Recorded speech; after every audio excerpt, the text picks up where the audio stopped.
ವರ್ಷ ನಾವೆಲ್ಲ ಇತಿಹಾಸ ಪುಟಕ್ಕೆ ಮತ್ತೆ ಕಾಲಿಡ್ತಾ ಇದ್ದೇವೆ. ಲಾಲ್ಬಾಗ್ ಕೇವಲ ಒಂದು ಉದ್ಯಾನವನ ಅಲ್ಲ, ಇದೊಂದು ಇತಿಹಾಸ.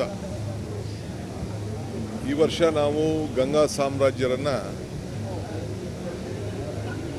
ಥೀಮ್ ಇಟ್ಕೊಂಡು ನಮ್ಮ ಇಲಾಖೆ ಅಧಿಕಾರಿಗಳು ಮಾಡಿದ್ದಾರೆ. ವಿಶೇಷವಾಗಿ ದಕ್ಷಿಣ ಭಾರತ ಗಂಗಾ ಸಾಮ್ರಾಜ್ಯದಲ್ಲಿ ಕೃಷಿಕರು, ರೈತರು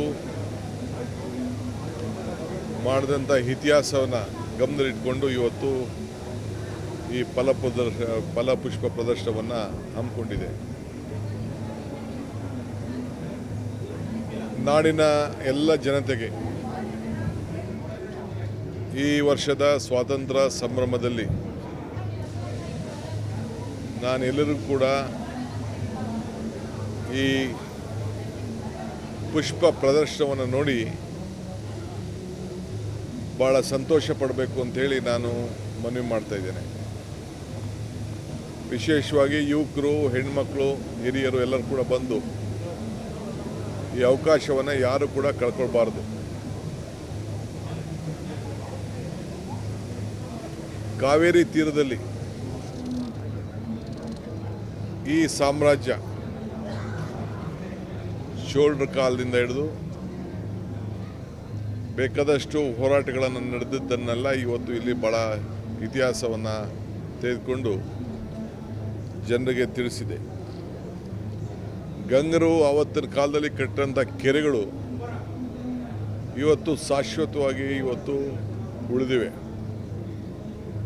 ಸೊ ನಮ್ಮ ಕಷ್ಟಕಾಲದಲ್ಲೂ ಕೂಡ ಆ ಕೆರೆಗಳು ರೈತರ ರಕ್ಷಣೆಗೆ ಬಂದಿದೆ.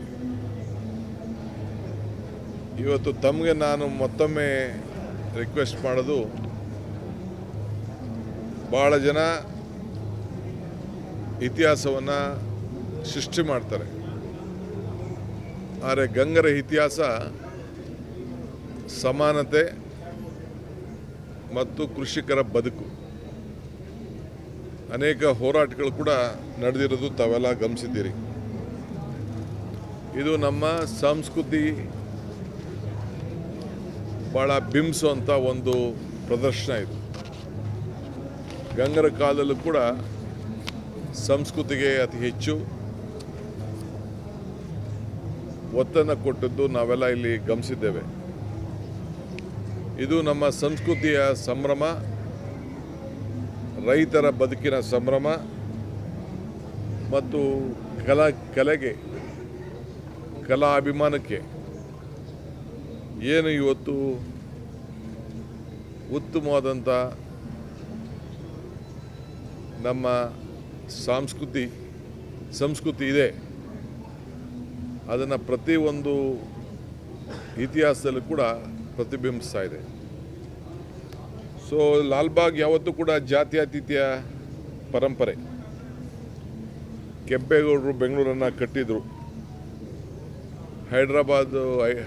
ಹೈದರ್ ಅಲಿಯವರು ಈ ಲಾಲ್ಬಾಗ್ಗೆ ಅಡಿಪಾಯ ಹಾಕಿದ್ದು ಇತಿಹಾಸ ಇದೆ. ಬ್ರಿಟಿಷರು ಕೂಡ ಅಭಿವೃದ್ಧಿ ಮಾಡಿದ್ದಾರೆ. ಸೊ ನಾವು ಅದನ್ನು ಉಳಿಸ್ಕೊಂಡು ಹೋಗುವಂಥ ಕೆಲಸವನ್ನು ಮಾಡ್ತೀವಿ. ಈಗಾಗಲೇ ನಾನು ಬೆಂಗಳೂರು ನಗರದಲ್ಲಿ ಇನ್ನು 3 ಇಂಥ ಉದ್ಯಾನವನವನ್ನು ಮಾಡಬೇಕು ಅಂತೇಳಿ ಈಗಾಗಲೇ ಕಾರ್ಯಕ್ರಮವನ್ನು ರೂಪಿಸಿದ್ದೇನೆ. ನಾನು ನಮ್ಮ ಮಿಲಿಟರಿ ಲ್ಯಾಂಡ್ ಒಂದು ಭಾಗದಲ್ಲಿದೆ, ಅದು ಕೂಡ ಈಗ ನಾನು ಮಿಲಿಟರಿ ಲ್ಯಾಂಡನ್ನು ನಮಗೆ ವಹಿಸಿ ನಾವು ಅದನ್ನು ನಿಮ್ಮೇ ವರ್ಷದಲ್ಲಿ ಇರ್ತದೆ. ಆದರೆ ನಾವು ಇಂಥ ಒಂದು ಹೊಸ ಕಬ್ಬನ್ ಪಾರ್ಕು, ಲಾಲ್ಬಾಗು ಇಂಥ ಒಂದು ಭವ್ಯವಾದಂಥ ಇನ್ನು 3 ಕಡೆ ಮಾಡಬೇಕು ಅಂತ ಹೇಳಿ ಅವರಿಗೆ ನಾನು ಮನವಿ ಮಾಡಿದ್ದೇನೆ. ಒಂದು ಜಾಗ ಕೂಡ ನಾನು ಈಗಾಗಲೇ ಪತ್ರವನ್ನು ಬರೆದಿದ್ದೇನೆ. ಸದ್ಯದಲ್ಲೇ ನಾನು ನಮ್ಮ ರಕ್ಷಣಾ ಸಚಿವರನ್ನ ಭೇಟಿ ಮಾಡ್ತಾ ಇದ್ದೇನೆ. ವಾರಣಾಸಿಯಲ್ಲಿ ಈಗಾಗಲೇ ಡಿಫೆನ್ಸ್ ಲ್ಯಾಂಡ್ನ ತೆಗೆದುಕೊಂಡು ಆದೇಶ ಆಗಿರೋದು ದಾಖಲೆ ಕೂಡ ನಮ್ಮ ಅಧಿಕಾರಿಗಳು ನನಗೆ ತಲುಪಿಸಿದ್ದಾರೆ. ಆ ಹಿನ್ನೆಲೆಯಲ್ಲಿ ಅದನ್ನು ಕೂಡ ಪ್ರಯತ್ನ ಮಾಡ್ತಾಯಿದ್ದೀನಿ. ಅರಣ್ಯ ಇಲಾಖೆಗೆ ಸಂಬಂಧಪಟ್ಟಂಥ ಕೆಲವು ಜಾಗವನ್ನು 3 ಜಾಗವನ್ನು ಈಗಾಗಲೇ ಅರಣ್ಯ ಇಲಾಖೆಯವ್ರ ಹತ್ರ ಮಾತಾಡಿದ್ದೀನಿ. ಅಲ್ಲೂ ಕೂಡ ಪಾರ್ಕ್ ಮಾಡಲಿಕ್ಕೆ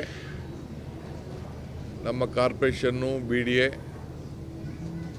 ಮತ್ತು ನಮ್ಮ ತೋಟಗಾರಿಕೆ ಇಲಾಖೆ ಎಲ್ಲರಿಗೂ ಜವಾಬ್ದಾರಿಯನ್ನು ವಹಿಸಿ ಈ ನಮ್ಮ ಕಾಲದಲ್ಲಿ ಹೊಸ ಇನ್ನೂ ಒಂದು 3-4 ಪಾರ್ಕ್ ಮಾಡಬೇಕು, ಇಂಥ ದೊಡ್ಡ ದೊಡ್ಡ ಪಾರ್ಕ್ ಮಾಡಬೇಕು ಅಂಥೇಳಿ ನನ್ನ ಕಾರ್ಯಕ್ರಮವನ್ನು ನಾನು ರೂಪಿಸ್ತಾ ಇದ್ದೇನೆ. ಇದು ನಾನು ತಮಗೆ ತಿಳಿಸ್ಬೇಕು ಅಂತೇಳಿ ಭಾಳ ಸಂತೋಷದಿಂದ ಬಂದು ಈ ಅಭಿಪ್ರಾಯವನ್ನು ತಿಳಿಸ್ತಾ ಇದ್ದೇನೆ. ಬಹುಶಃ ಆದಷ್ಟು ಜಲ್ದಿ ಎಲ್ಲ ಸಂಬಂಧಪಟ್ಟಂಥ ಇಲಾಖೆಯ ಅಧಿಕಾರಿಗಳನ್ನ ಕರೆಸಿ ಇದಕ್ಕೆ ಯಾವ್ಯಾವ ರೀತಿ ರೂಪರೇಷೆಯನ್ನು ಕೊಡಬೇಕು, ನಮ್ಮ ಅರಣ್ಯ ಇಲಾಖೆಯಲ್ಲಿ ಇದ್ದಂಥ ಬೆಂಗಳೂರಿನ ಒಳಗಡೆ ಇರುವಂಥ ಜಾಗಗಳನ್ನ ಸಾರ್ವಜನಿಕರ ಬದುಕಿಗೆ ಅವರ ಹೆಸರನ್ನು ಕಾಪಾಡಲಿಕ್ಕೆ ಮಾಡಬೇಕು ಅನ್ನೋದು ಒಂದು ತೀರ್ಮಾನವನ್ನು ಮಾಡಿದ್ದೇನೆ. ಇನ್ನೊಂದು ಆಗಸ್ಟ್ 15ನೇ ತಾರೀಕು ಇಡೀ ರಾಜ್ಯದಲ್ಲೇ ಒಂದು ಹೊಸ ನೂತನವಾಗಿ ಹೆಸರನ್ನು ಯಾವ ರೀತಿ ಬೆಳೆಸಿ ಪ್ರತಿಯೊಬ್ಬರ ರೈತರ ಬದುಕನ್ನು, ಹೆಸರನ್ನು ಯಾವ ರೀತಿ ಕಾಪಾಡಬೇಕು ಅಂಥೇಳಿ ರೈತರಿಗೂ ಸರ್ಕಾರಕ್ಕೂ ಕೂಡ ಒಂದು ಪಾಲ್ದಾರಿಕೆಯ ಕಾರ್ಯಕ್ರಮವನ್ನು ಕೂಡ ನಾನು ರೂಪಿಸ್ತಾ ಇದ್ದೇನೆ. 15ನೇ ತಾರೀಕು, ಆಗಸ್ಟ್ 15ನೇ ತಾರೀಕು ನಿಮ್ಮೆಲ್ಲರೂ ಕೂಡ ಗಮನಿಸ್ತೆ ಅದೇ ವಿಚಾರವನ್ನು ನಾನು ತಿಳಿಸ್ತೇನೆ. ಸೊ 100 ದಿನ ಕಾರ್ಯಕ್ರಮ ಕೂಡ ಈಗಾಗಲೇ ಸಿದ್ಧತೆ ಆಗಿದೆ. ಅನೇಕ ಎಲ್ಲ ರಂಗದಲ್ಲೂ ಕೂಡ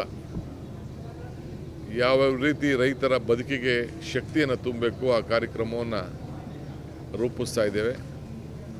ತಾವು ಕೂಡ ನನ್ನ ಮಾಧ್ಯಮ ಸ್ನೇಹಿತರು, ನಾಗರಿಕರಿಗೆ ಈ ಒಂದು ಫಲ ಇಲ್ಲ, ಇಲ್ಲಿ ಬರೀ ಪುಷ್ಪ ಇದೆ, ಆ ಪುಷ್ಪ ಪ್ರದರ್ಶನಕ್ಕೆ ಭಾಗವಹಿಸಬೇಕು, ನೋಡಬೇಕು, ಆನಂದ ಪಡಬೇಕು. ನಮ್ಮೆಲ್ಲ ಅಧಿಕಾರಿಗಳು, ತೋಟಗಾರಿಕೆ ಇಲಾಖೆಯ ಅಧಿಕಾರಿಗಳು, ಹಾರ್ಟಿಕಲ್ಚರ್ ಡಿಪಾರ್ಟ್ಮೆಂಟ್ ಅವರೆಲ್ಲ ಸೇರಿ ಯಾವ ರೀತಿ ಅವರ ಪ್ರಯತ್ನವನ್ನು ಮಾಡಿದ್ದಾರೆ, ಚಿತ್ರಗಳನ್ನು ಬಿಡಿಸಿದ್ದಾರೆ, ಇತಿಹಾಸವನ್ನು ತೋರಿಸಿದ್ದಾರೆ, ಅದೆಲ್ಲ ಮತ್ತೆ ಇತಿಹಾಸಕ್ಕೆ ಹೋಗಬೇಕು. ಸೊ ಈ ನಿಟ್ಟಿನಲ್ಲಿ ಎಲ್ಲರ ಸಹಕಾರ ಭಾಳ ಅವಶ್ಯಕತೆ ಅಂತ ಹೇಳಿ ನಾನು ಭಾವಿಸ್ಕೊಂಡಿದ್ದೇನೆ. Definitely there are some seniors which we have to respect their sentiments, but there only 33 seats. There are 140 plus 40 MLCs, totally 170 is there. Everyone is eligible. So I don't deny their desire.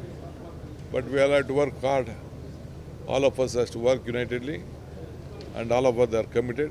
All are very loyal to the party. They all have brought Congress party in Karnataka.